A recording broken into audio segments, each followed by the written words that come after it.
శ్రీ గుబ్బూరి వెంకటానంద రాఘవరావు గారి విజ్ఞాన నిరతుడు నన్నయ్య భట్టార మొదటి భాగం 26/8/24 కృష్ణాష్టమి శ్రీకృష్ణ జన్మాష్టమి సందర్భంగా శుభాకాంక్షలతో స్వాగతం. వారు పెట్టిన శీర్షిక పుస్తకానికి నన్నయ్య భట్టు విజ్ఞాన నిరతి అని పెట్టారు. నేను కొంచెం మార్చినాను.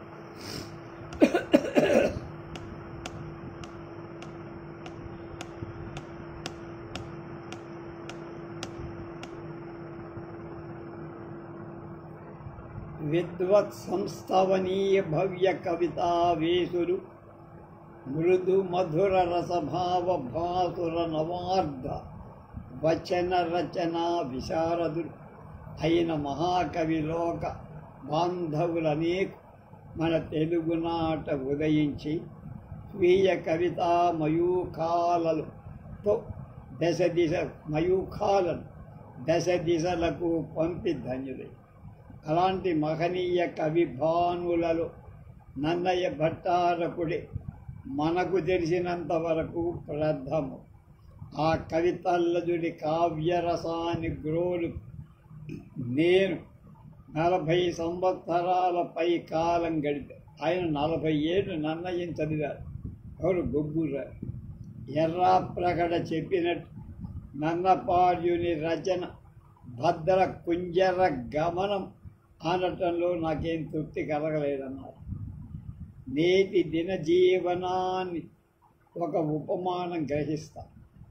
మింట మేఘజాలం గురుడించు పొగలుగమి జలజ జనిత పవన బల చోదితమై విస్మయ మహాకాయ విశిష్టమై భయ సంభ్రమముల గొల్పుచు వింశత్యధిక సంఖ్య గల సకట శ్రేణి నిండ కిత్తకిత్తలాడుచు ఇరుకుకొనివరు ప్రయాణీ జన సమూహములు వెంట గొనుచు పొగరుం చొచ్చి వెడలిపోవు నూతన ధూమయంత్ర బలవేగ గాంభీర్య గమన విశేషములం తలపింపచేయగల నన్నయ్య భట్టారకుని భారత మంచి వేగంగా వెళ్ళే నవభారత ట్రైన్ లాంటిదే అంటున్నాడు. ఈ ధూమయంత్రోపమానం కంటే తెలుగునాట పవిత్రం కావించే దక్షిణ గంగా స్మరణం కర్తవ్యం. అంటే గోదావరి వర్ష ఋతువున 2 గట్లను ఒరిసికొని మహాజవంతో పొంగి పొరలి చెరలి అద్భుతంగా ప్రవహించే అఖండ గౌతమి పుణ్యస్రవంతి నన్నయ్య కృత భారతంతో ఉపమింపదగిందని నా హృదయం ఇంకా పొగరు railway station compound of harbour విశాఖపట్టణ మాండలిక పదం. అది పొగరు అనేది ఒక మాట.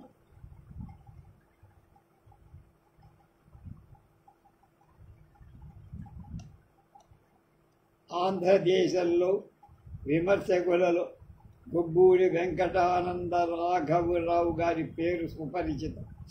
ఆయన ఖగోళ శాస్త్ర పరిశోధన వ్యాస అనేక మంది ప్రశంసలకు పాత్ర. ఖగోళ విషయ విజ్ఞానమే కాక ఆంధ్ర సాహిత్యం కూడా ఆయనకు పరిశీలన రంగస్థలమై వారి గ్రంథాలు కొన్ని మేము ప్రచురించడానికి నిశ్చయించి అందులో మొదటిది నన్నయ్య భట్టు విజ్ఞాన నిరతి. ఈ ఆదికవి నన్నయ్య భట్టారకుని భారత ఆంధ్రీకరణం ఆధారంగా ఆయన ఖగోళ విజ్ఞానం ఎంతటిదో ఈ గ్రంథంలో సమగ్రంగా చక్కగా వివరించి అభిజ్ఞులైన పాఠకులు వేరుగా చెప్పక్కల. ఈ గ్రంథం తరువాత ఆంధ్ర వచన రచనా పరిణామం అనే దాన్ని ఆయన రాసిందే ప్రచురిస్తారు. అనుదిన విజ్ఞానం అనే పుస్తకం మరొకటి కూడా త్వరగానే ముద్రిస్తాం. పాఠకుల ప్రోత్సాహం ఒకటి కూడా త్వరలో ముద్రిస్తబడతాం.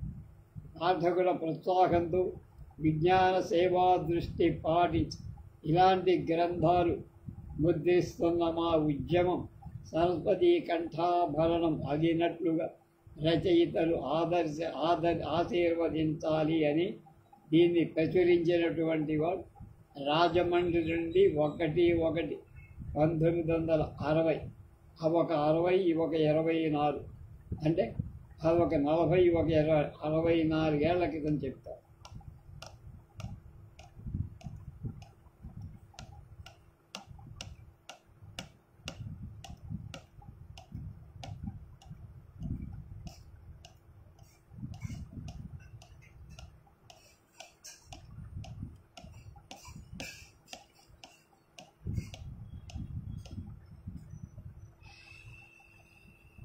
విద్వత్సంస్థవనీయ భవ్య కవితా వేషుడు మృదు మధుర రసభావ భాసుర వార్ధ వచన రచనా విశారదులు అయిన కవిలోక బాంధవులు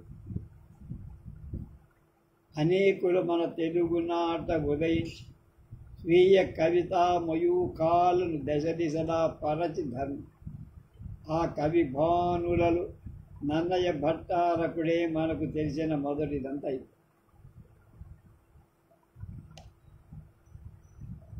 ఇప్పటికి 900 ఏండ్ల కింద క్రీస్తు శకం 1022 మొదలు 1063 వరకు, అంటే 41 ఏళ్ళు తెలుగుదేశాన్ని పాలించిన రాజరాజ నరేంద్రుడు ఆస్థాన కవి నన్నయ్య.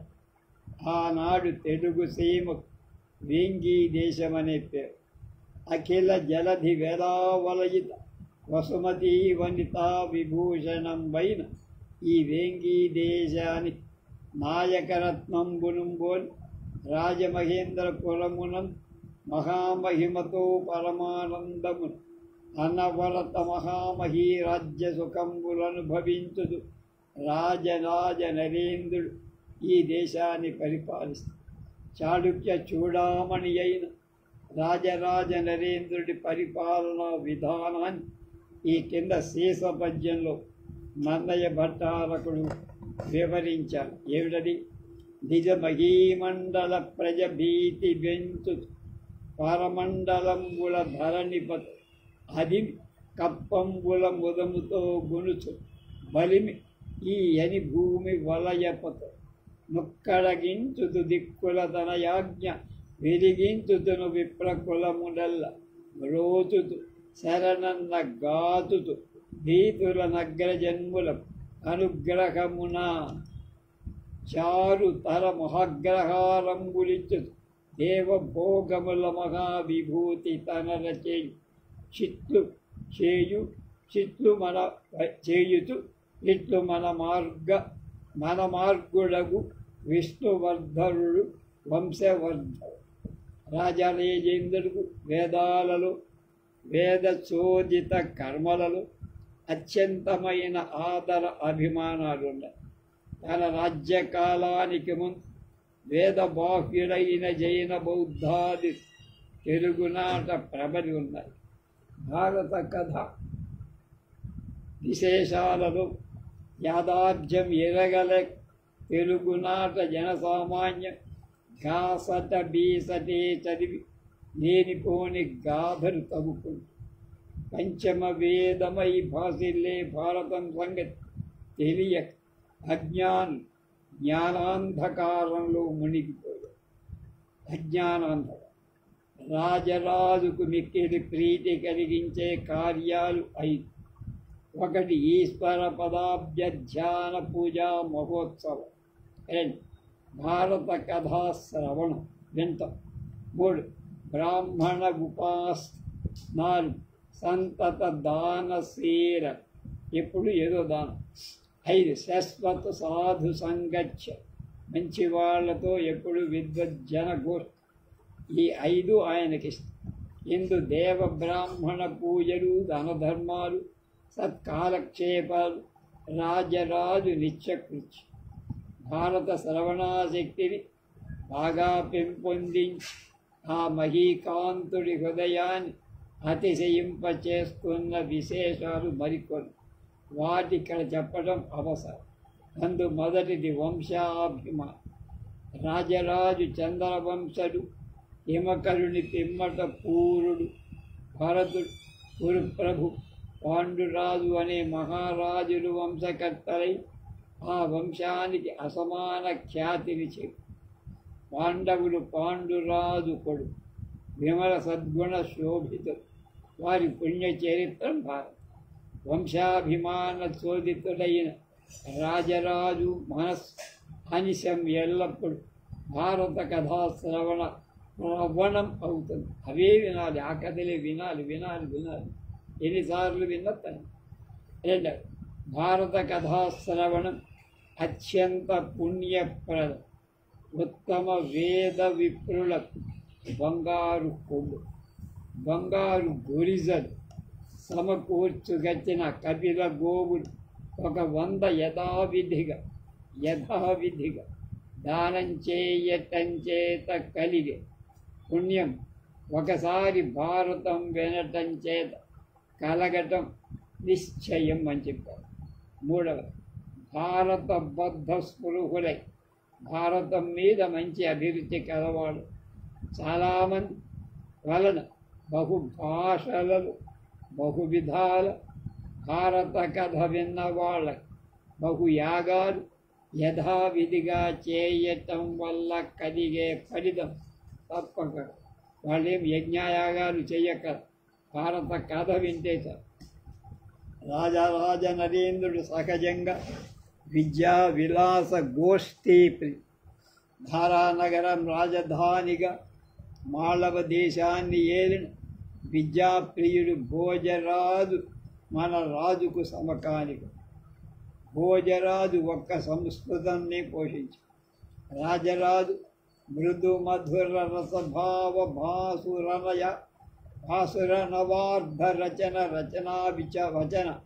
రచనా విశారుదులు అష్టభాషావిధులు అయిన మహాకవుల పిక్కండ్రను పోషించి 8 భాషలు మహాపాండిత్యం ఉన్న 8 మంది కవులను రాజరాజు రాజరాజు ఆస్థానం ముంగుళంబలు శ్రీ వాణీగిరిజాదేవు నిర్మత్సరులై మత్సరం లేకుండా విహరించు రమ్య ఉద్యానం అయి ఆ ప్రభు సభ దివ్య కావ్య సౌరభ ఉపేతమై మహనీయ కవిరాజ విరాజితమై అలరాడు. అలాంటి విశిష్ట విద్వత్ సభలో భారతం తెలుగులో వెలయింప చెయ్యాలని ఆ విద్వత్ ప్రభువు గాఢమైన కోరిక తన మనోవాంఛితమును చక్కగా నెరవేర్పగల సామర్థ్యము సభలో ఎవ్వరికొన్నది. పంచమ వేదమును పండిత పామర జన మనోజ్ఞముగా తెలుగున వచింపగల కవితా పటిమ ఎవరికి కల? ఆ మహాకార్య నిర్వహణ దక్షుడైన కవీంద్రుడెవరు అని రాజరాజు బాగా ఆలోచించి రెండవ సూర్యుడిలా ప్రకాశిస్తూ బ్రహ్మ తేజో విభాసిగా ఆ మహాసభలో వెలుగుతున్న నన్నయ్య భట్టారకుడిపై రాజరాజు దృష్టి పడి, ఎవరి నన్నపార్యుడు? తన కుల బ్రాహ్మణుడు అనురక్తు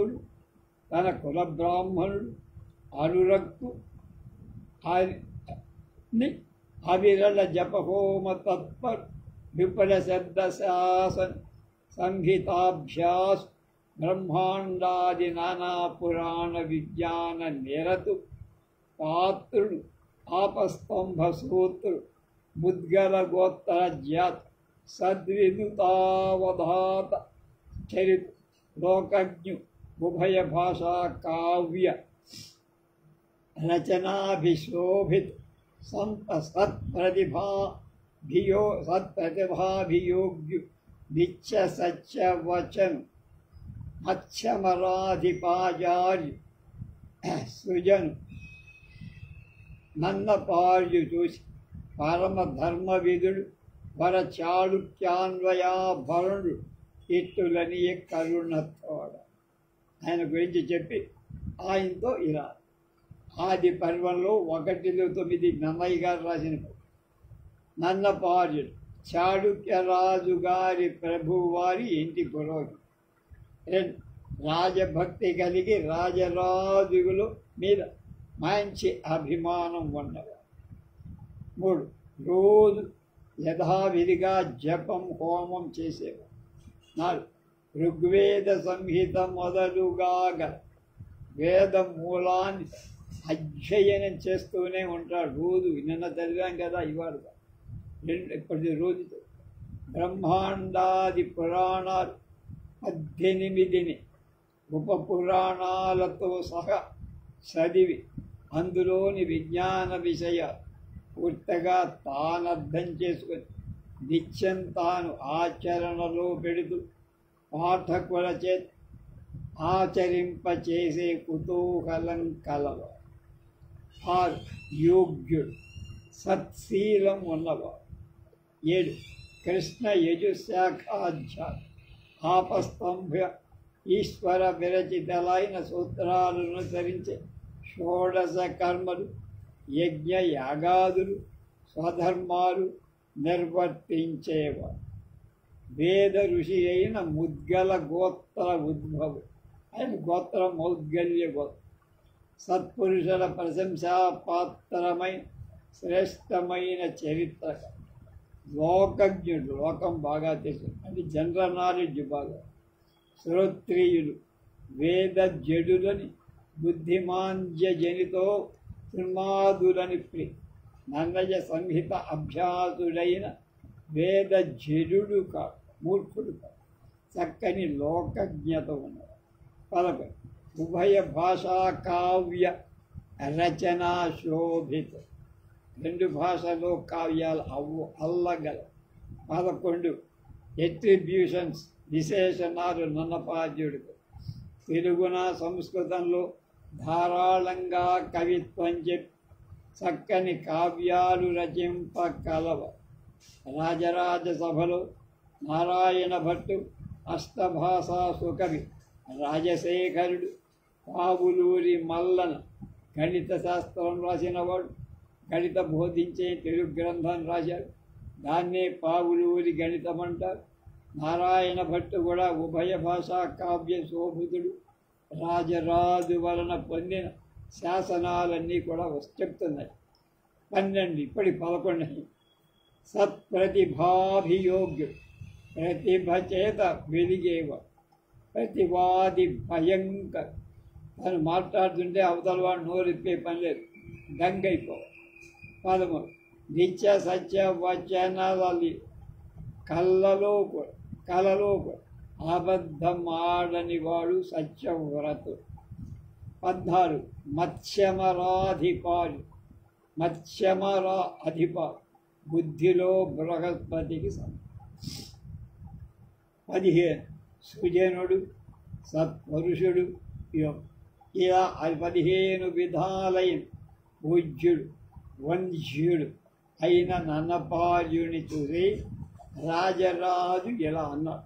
భట్టారక స్వామి, ఎన్నెన్నో పురాణాలు విన్నానండి, అర్ధ ధర్మశాస్త్రాలన్నీ నేర్చుకున్న తెలిసాయి. రసవత్తారాలైన కావ్యాలు నాటకాలు చదివా, తిలకించానంటే చూశాను సార్. జన అభ్యర్థితాలైన ఆగమాల మీద మనసు కూడా నింపా. నేను ఏం చేసినా తరిమి తెత్తం లేదండి. ఎప్పుడూ భారతాన్నే వినాలనిపిస్తోందండి. నా నైసర్గిక అభిరతికి ఆస్పదాలు 5 ఉన్నాయి మహానుభావులు. దేవపూజ, బ్రాహ్మణ భక్తి, నిత్యదానం, సత్పురుష సాంగత్యం, భారత శ్రవణ ఆసక్తి, విశేషించి భారతమ్మ వంశానుచరిత్ర, యథోక్తానంత గోదాన పుణ్యప్రదం భారత శ్రవణం. అది చదివితే గోదానం చేసినంత పుణ్యం. బహుయాగ ఫలప్రదం. ఎన్నో యాగాలు చేస్తే వచ్చే ఫలితంగా ఎన్ని భాషలలో ఎంతమంది వలన ఎన్నిసార్లు రాసినా విన్నా మళ్ళీ భారతమే వినాలనిపిస్తోంది కనుక అని జననుత కృష్ణద్వైపాయన ముని వృషభాభిహిత మహాభారత అర్ధ నిరూపితార్థమేర్పడ తెనుగుణ రచయింపుము అధిక ధీయుక్తిమయిన్. అయినా నేను కోరుతాను, రాజరాజు కోరింది సంస్కృతంలో వేదవ్యాస మహర్షి రాసినటువంటి మహాభారత తెలుగులో నీ బుద్ధి తెలివితేటలు ఉపయోగం జనహితం కోసం అనువాదం చెయ్యవయ్యా బాబోయ్. తెలుగు భారతం సంస్కృత మూలానికి బానిస భాషాంతరీకరణ స్లావిష్ ట్రాన్స్లేషన్ ముక్క కసే ముక్క పెట్టకూడదని కూడా ఆయన వేదవ్యాస మునీంద్రుడు సంస్కృతంలో రచించిన భారతార్థం పువ్వులో తావిలాగా మూల గ్రంథాన్ని ఆశ్రయించి వదలకుండా దాన్ని అనుసరించివని అర్థ విశేషం కనుక అందులోని అర్థాలు విశేషాలు జనానికి తెలియదు. అవసర వ్యాఖ్యాన తాత్పర్యాలతో కూడి తెలుగు ప్రజ హృద్యమైన విధంగా తెలుగున రచించమని, తెలుగు భాషలో భారతం అవతరింప చెయ్యమని రాజరాజు నన్నయ్యను కోరుకున్నాడు. దాన్ని తను తరింప చెయ్యమని నన్నపార్యుడు రాజరాజు అభిప్రాయాన్ని కనిపించాడు. రాజరాజు నన్నయ్య శిరస్సునకెత్తిన భారం సామాన్యమైంది, అది తన తలకు తగని బరువని ఆయనకి తెలుసు. రాజాజ్ఞకు వినమ్రుడై కవి రాజుకు పూర్తిగా వంగి నమస్కారం చేసి నిలిచి ఇలా అన్నది, అమలిన తారకా సముదయంబుల నెనను సర్వవేద శాస్త్రముల అశేష సారముదయంబున పొందను బుద్ధి బాహు విక్రమమున దుర్గమార్ధజల గౌరవ భారత భారతీ సముద్రము దరియంగ నీదన్ విధాతృనికైన నెరబోలునే మహారాజా అన్న. ప్రభు, ఆకాశంలో ఉన్న నక్షత్రాలు ఎన్ని అని ఎవరు లెక్క పెట్టగలరండి? అన్ని వేదాల శాస్త్రాల యొక్క అశేష సారం ఒక్కలైన సంతోషంతో అది మొత్తం నేను తెలుసుకున్నాను అని ఎవరైనా చెప్పగలరా? ఇక భారతమా అతిక్రమింపరాని అర్ధ సమన్వితం విజృంభించే ఉప్పెన ముంచుకొచ్చే ప్రళయ సముద్రం దారుణంగా మీద పడు దుర్గమమైన భారతం అనే అంబుధి అంటే సముద్రం, స్వబుద్ధి అంటే నా బుద్ధి అనేటువంటి బాహు సంచలనం అంటే ఈత చేత సాధనం చేత ఎవడైనా వారలు చాస్తూ ఈదగలడా మహానుభావ? ఉత్తరింపగలడా? భారతవాణి సముద్రాన్ని పూర్తిగా ఈది సరస్వతి సముద్రం దాన్ని ఈది ఒడ్డుకు చేరడం బ్రహ్మకు కూడా సాధ్యం కాదు, బ్రహ్మ ప్రళయమవు. ఇక నాబోటి వాడు అల్పుడు కించిత్ ఏదో రాదు మెలిసిపాడు రాజాస్థానంలో ఉన్నాక ఏదో రెండు కాసేపు పద్యాలు ఏదో అడుగుతుంటా, అడిగితే చెప్తా, అంత మాత్రం చేత నేను ఎంత గొప్ప పని పూనుకోవటం నా వల్ల అవుతుందా మహానుభావ? మహారాజా, నాకు ఎలా సాధ్యమవుతుందని నా మీద ఇంత భారం పెట్టారు. నిండుని కొండ తొణకదు కదా, కనుక మధ్యలో నీళ్ళు ఎక్కువ ఉంటే గలగలాడు, నిండా నీళ్ళుంటే తొల, అలా నిండు కొండలాంటి వాడు నన్నయ్యబడు. కనుక ఆ క్షణంలో వినతుడై సమున్నతుడైపోయి ఆయన దృష్టిలో ఎక్కడికో వెళ్ళిపోయాడు రాజరాజులు. అప్పుడు అనుకున్నాను, నువ్వు తప్ప ఇంకెవర్రా ఎంత వినయంగా మాట్లాడేవాడు, ఎంత పండితుడు, ఇంత విజ్ఞానం ఉండి కూడా నాకేం రాదన్నట్టుగా ఆయన చెప్తున్నాడు. ఇంతకంటే గొప్పవాడు నాకు దొరుకుతాడా? రాజరాజేంద్రుడు ఆజ్ఞ నన్నయ్య చెవులలో పడగా మున్ముందు నన్నపాచార్యుడి యొక్క మనసు నక్షత్ర విరాజితమై ఆకాశం మీదికి పోయింది. ఎప్పుడైతే ఈ ప్రశ్న భారతాన్ని మీరు అనువాదం చేయొచ్చు కదా స్వామి, చేసి మమ్మల్ని అందరినీ తరింపచేయొచ్చుగా అంటే ఒక్కసారి ఆయన దృష్టి ఈ సభ మీద లేదు, ఆకాశం మీదకి వెళ్ళిపోయింది నన్నయ్య గారు. అది ప్రత్యేకంగా ఎందుకు వెళ్ళింది అంటే తర్వాత చెప్తా. ఇంగ్లీష్లో so vast is art, so narrow human will that one science only will, one genius will అని ఒక సామ్య శాస్త్రజ్ఞానం అంతులేనిది, మానవుడి ఆయుష్కాలం అత్యల్పం కొద్ది. ఈ స్వల్పకాలంలో ఒక మేధావి అయినవాడు ఏదో ఒక శాస్త్రంలో ఎక్స్పర్ట్ ప్రవీణుడు కాదు, కానీ శాస్త్రాలన్నిటినీ ఒక్కడే మానవ మాత్రుడు ఎవడైనా సాధింపగలడా అంటే మామూలు వాళ్ళకి అది సాధ్యం. విద్యకు వినయమే ఫలం, కంచు మోగునట్లు కనకం మోగదు. దీశాలి తనకు తెలిసింది అత్యల్పం చాలా తక్కువని బిగియపడతాడు, బిడియపడడు. సర్వజ్ఞుడని గర్వపడడు.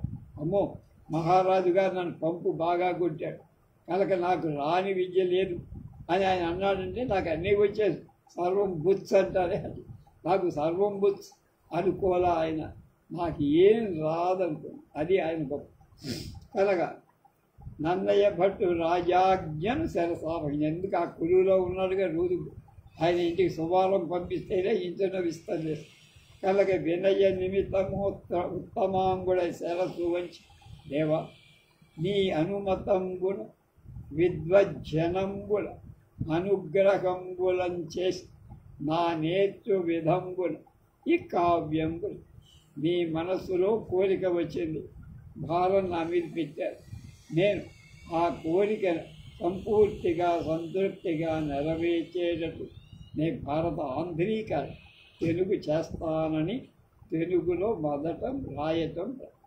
మహాభారత సంగ్రామంలో నరుడికి నారాయణుడు తోడ్పడినట్లే నన్నపార్యుడికి ఇష్టుడు సహాధ్యాయుడు కంచిలో చదువుకున్నారిద్దరు. వాంగ్మయ దురంధరుడు అయిన నారాయణ భట్టు తోడై తెలుగు భారత రచనని నిర్వహించటానికి సహాయం. ఈ కావ్య రచన ఉద్దేశాన్ని, దీని చేయటంలో తన సంకల్పాన్ని నన్నయ్య తన కావ్య ఆరంభంలోనే ఇలా చెప్పుకున్న సారమతి కవీంద్రుడు ప్రసన్న కథా కలితార్థయుక్తితో లో నారసి మేలునా ఇతరులు అక్షరరమ్యతనాదరిం నానా రుచిరార్థ సూక్తినిధి నన్నయ్య భట్టు తెనుంగునన్ మహాభారత సంహితా రచన బంధురుడయ్యే జగద్ధితంబుల. జగద్ధితాన్నే కోరాడు, లోకానికి మేలు జరగాలి. ఏం రాకపోతే ఆగిపోయిందా, కానీ రాసినందువల్ల లోకం మేలు. నన్నయ్య తెలుగు భారతనకు పూనుకు తెలుగునాట ఉద్దండ పండిత ప్రకాండులు కవీంద్రులు చాలామంది ఉన్నారు, అప్పటికే ఉన్నారు. ఇతరులు పామరులు ఉన్నారు. కావ్య రసగ్రహణ దక్షులైన విద్వజ్జనులు కవీంద్రుడు ఇందులో ఉన్న ప్రసన్న కథా కవితార్థ కలితార్థ యుక్తిని చక్కగా విమర్శించి మేల్లని మెచ్చుకో. ఈ ప్రసన్న కథా కలితార్థ యుక్తి మీద విశ్వనాథ సత్యనారాయణ గారు అద్భుతమైన వ్యాసాలు. అలాగే ఇతరులు ఇందులో శృతి సామ్యాది శబ్దాలంకార విశేషాలు గమనించి చెవులకు ఇంపుగా ఉన్న శబ్దాలు వాడినప్పుడు గబుక్కన భలేగా ఉంది అనిపిస్తుంది. దీనిదైన అక్షయ మాధుర్యాన్ని రోజు తనివి తీర రోలుతూ ఆనందం తెలుగు ప్రయాణీకానికి ఈ విధంగా మేలు చేస్తూ శాశ్వతంగా వారి మన్ననలను పొందుతూ తెలుగు భారతం వెలసిల్లుతుండాలని సనే సత్సంకల్పం నన్నయ్య భట్ తన మిత్రుడై నారాయణ భట్టు సహాయంతో తెలుగు భారతాన్ని రచించాడు. అది దాని నేపథ్యం. ఇది 1వ అధ్యాయం అయిపోయి 2వ అధ్యాయం రేపు సంస్కృత భారత సంభవ ప్రశంస. సంస్కృత భారతం ఎలా జరిగింది దాని గురించి విషయాలు రేపు చెప్తారు. మనం రేపు